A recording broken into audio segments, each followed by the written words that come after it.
You want answers? I think I'm entitled. You want answers? I want the truth! You can't handle the truth! Hey everybody, welcome to the January episodes of the Brutal Truth About Sales and Selling podcast. Everybody's back at work now into what? Sales kickoffs, quota assignments, new territories. I know everybody's overwhelmed. Everyone's gone from like this crazy finish up and now it's start up again. And we're halfway through January. I hate to give you that announcement, which is there's only, 2.5 months left. But what I want to talk to you about today is really a different way of looking at hustling, and I've given up on trying to tell people that hustling and grinding is part of the game. There's nobody successful in sales who doesn't work hard, but you don't succeed at sales just by working hard. And this paradox is so ingrained to us, and it comes from, the door-to-door salespeople, from the 50s and the 60s, and then the boiler room people on the phones, and now this craziness that we're doing with sales development reps and emails and cadences. And, when I hear people, I got 16 touches in 16 days, and I'm like, no, but what does this have to do with the client? This is all about you. And what it comes down to, and I've been thinking about it a lot, and I've really kind of been working with Nudge.ai because what they're doing, it's the smarter approach. We got to understand that we are tribal creatures. We are not these little robots walking around. Our brains have not evolved fast enough to adapt to the new world that we live in. Our brains are still 3/4, that primitive survival instinct as opposed to the 1/4 or 1/3 of this intellectual analysis. And I see this all the time. Everybody's given knee-jerk reactions. And you say, well, what do you mean by this tribal thing? Let's look at it. If you look at the political situation in the United States, it's like 50-50. And the people hate each other. And the differences are, I'm not going to get into it, but look at sports teams. Crazy behavior, when they win, when they lose, this thing, that thing.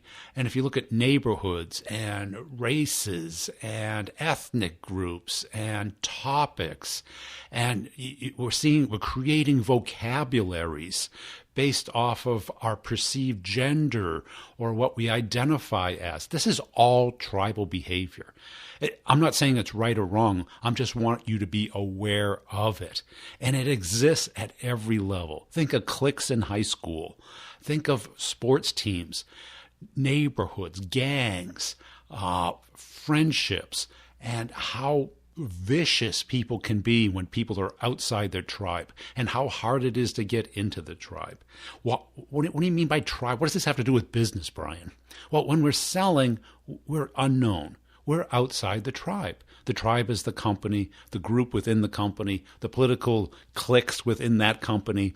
This all exists. And trying to ignore it, which basically every sales approach does. Every sales approach is like, what you have to do is come up with a compelling elevator pitch. And you have to, talk in their voice and what they care about. And that's true. It is. There's nothing wrong with it. It's just not enough. And it comes too quickly, way too early in the sales process. And today what's happening is everyone's now visible. It used to be you didn't know anyone's email address. Now you can pretty much figure out anyone's email address. You didn't have everybody's phone number. Well, you can get everybody's phone number now. You didn't know people's names or their roles or where they fit in the company. Well, you know that now. You can figure that out. With a little bit of investigation and maybe a little bit of money, you can figure that out pretty quick. But so what's everybody doing? Everybody's pounding with the pitches. Now, I talk about this a lot, and it's critical to revisit this topic this time of year. Because I read this study this morning where they were talking about even when somebody's inbound at your website registering to learn about your product, not just your content, but about the product, they're still 3 months away from making a purchase decision, whether you or somebody else. And sometimes up to a year or more. So what does that tell us? That means somebody's already recognized the pain that you solve, the product that they want, and they're looking at you. They're still probably 90 days away. Okay, that puts us, we're in the middle of January when we're recording this. That puts it almost outside of Q1. Now when we look at cold outreach, people who don't know us, don't know they have the problem that you solve, don't know about your product and the benefits and the outcomes that they're going to get, you got to add some time to that. And so what does this mean? Number one, we've got to understand first that people are emotional, tribal people. And yet we have to think about this and remember this, because everybody who's running a company doesn't think about this. They think about it like an accountant. And then it goes to marketing. They look at personas. They look at, what their role is, what they care about. And that's good. But those people, 3/4 of their brain, you're only looking at 1/3 of their brain. You got to look at the other 2/3. How are we connected to them? Now, this is what Nudge has done. They've built a network of people and how you are connected to them. So what does this mean to me? This means that you have to expand your tribe. Now, tribe, it doesn't mean, I've got to, if I'm a Yankees fan, I got to become a Boston Red Sox fan. No, but you do have to have commonality. Now, commonality is probably the cheapest and instant ability to become part of someone's tribe. We have common interests, common life purposes, common life situations. You see this at parties all the time. When you go to a social event, you see the people who have kids hanging around with the other people who have kids. And then you have, people by different age group, people by, gender. The guys hang around and talk about this thing. The women hang around and talk about something else. The kids go off and play. Whatever it is, it's almost instantaneous. And then you see people hang around the kitchen because everybody's got to get something to eat or drink eventually, and there's no place to sit down. You can stand up. What does this mean in business? This means that we have to understand that this is what is going on, and we have to approach it that way. So number one of the 5 that I have is you got to think tribal. Am I in the tribe or not? How do I first get into the tribe so that I can be considered part of it? And this dates back thousands of years, and it was a protective thing. And it is a good thing, because what's a stranger? Someone outside the tribe. What is a friend? Someone inside the tribe. When people talk about school, there's nothing more bonding than that 4 years that people spend at college getting drunk, because you're going through a painful time, or people who come back from war, or even salespeople that you went through a startup with, or, an arduous sales manager that you bond over a similar pain. This is why, cancer groups or addiction groups are so bonding, this commonality. And we have to find this. It's not a gimmick. It is built into our DNA. It's our brain. This is how we think. And to ignore it is to miss out on probably the most powerful way of connecting with someone else. So that's number one. Number two is it's emotion. Everyone uses logic. Every elevator pitch is always about logic. But people don't think logically. People rationalize logically. Now, I've been, over the last 3 months, been posting a lot of funny videos to make a business point on LinkedIn. And I'm astonished. 9 times out of 10, people are not even watching the video and commenting off of a knee-jerk reaction that they have, which is usually a complete misinterpretation of the video because they didn't watch it. They are literally making a judgment call off of a feeling that they have and are going out and commenting. Now, you got to understand, it's like 1 out of maybe 500 people comments on a video, and they didn't even watch it. Now, you got to think that is, it hit them so hard that they're putting a comment on something that they didn't spend any time comprehending. They see an image, they see some text, and they're making a judgment call.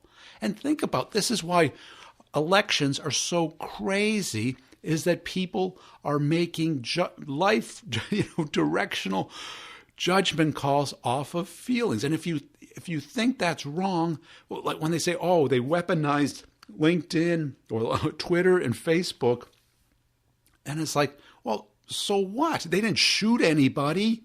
They put messages that were, either misleading or in favor of one candidate or another, but there's thinking people. Unfortunately, they're reacting people. They're emotional people. We have to use emotion in our communications. If you look at the internet famous people, do they ever say anything real? They don't. They just, the hustle and grind thing. And I'm like, I keep watching this guy and I'm like, what is he saying? All he is up at 4 o'clock in the morning doing something stupid that no one cares about. And people admire that because he's working hard. And that's something to admire, but we can all get up at 4 o'clock in the morning if we want to. That is not going to make you rich. If you work a little bit more, you're going to get more of what you're getting. But look around. Who is it? Yes, there's millions of people at minimum wage who work insanely hard. And you know what? Next year, they're going to be making minimum wage and working insanely hard. Right? There's people carrying buckets of water on their head who work insanely hard. Next year, they're going to be carrying buckets on their head, working insanely hard. What we have to do is get smarter. We have to unravel this puzzle so that we can fill up this quarter with deals that are going to close this year so we can make you rich. We've got to think outside of this hustle and grind trap. It is a trap.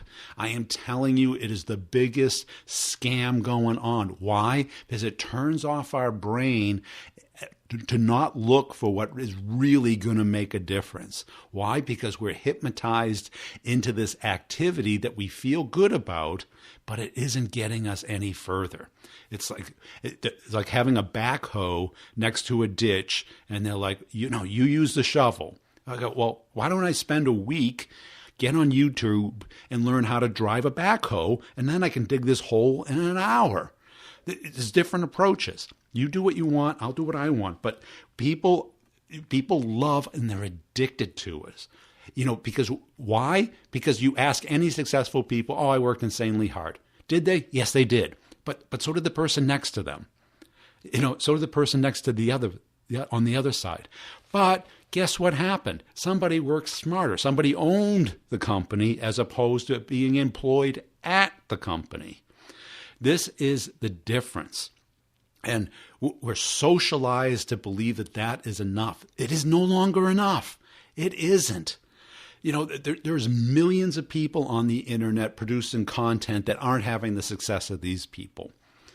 Anyways, you get me off on this. I'm telling you, it infuriates me because, people are stuck getting into the right industry. That's a smart thing. That's not a hard-working thing.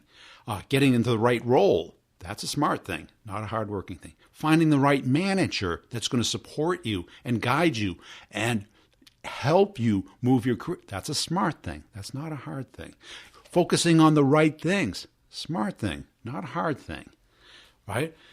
Saying the right thing, helping the person. Smart thing, not a hard thing. A hard thing is pounding through endless, mindless cold calls that no one picks up on. Is the phone useful? Fantastic tool. Use it all the time. How I use it is much more effective than most people I've ever met. But anyways, number 3, emotional intelligence. This is the intelligence you need. I don't have the normal IQ intelligence, right? But I do have emotional intelligence because I've put myself in the other person's place and I ask myself, what would they do? And then I ask myself a harder question. What would a selfish person do? Why do I ask this question? Because it detaches it from the person, because that is what the person is going to do every time. And I had this discussion on LinkedIn about comp plans, and it was all over the map and very emotional. Of course, no one read my question. Everybody gave me an answer that was a knee-jerk answer. I was like, what percentage of the salespeople should make the quota? Now, this has changed over my career. When I got into it, it was like, if you didn't make your quota, you sucked, and you were on a plan, and you were worked out of the company, or you were fired immediately. So it was like 80-20. And basically, a lot of the older, I hate to put myself in that group, but they were saying, 80-20. But the younger people were saying 50-50. Now, 50-50 is a pretty scary because some things you have control over. You have influence over your territory. You have control over what you do. You have influence over your customers and some control. You have control over the process, but they need to cooperate and be interested enough, and you need to build that. So what was interesting about this post is that we're working ourselves into a wedge, meaning that the sales jobs, the demand is infinite. No sales leader is not going to take an A player. They'll work something out. They'll give them a draw. They'll loan money to build to give them a base salary. I can't imagine, and I deal with a lot of sales leaders. And what are they all saying? Their number one problem is finding good people. There's plenty of people, right? But they're not good, right? Because they want to be told what to do, how to do it, and when it doesn't work, they say it didn't work, and they don't own it. We have to own it. This is the only profession where you're told what to do, but if it doesn't work, it's your fault.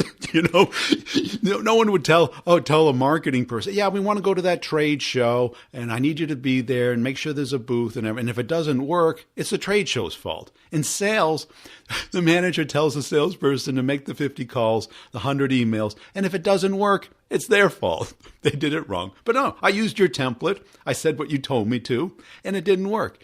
This is why we have to be smart enough to realize we're going to get blamed. The manager's not going to go, oh, you know what? I was wrong. I quit. No, they're going to fire you. This is the insanity that we live in this profession, and we're being wedged into a harder and harder situation. So it's up to us as salespeople to get better and better. And this is why I scream about the salespreneur. We have to own it. This is not like, oh, I did it the way I was taught in college. No one taught you. No, if you're reading the books, you're learning what worked 10, 20 years ago.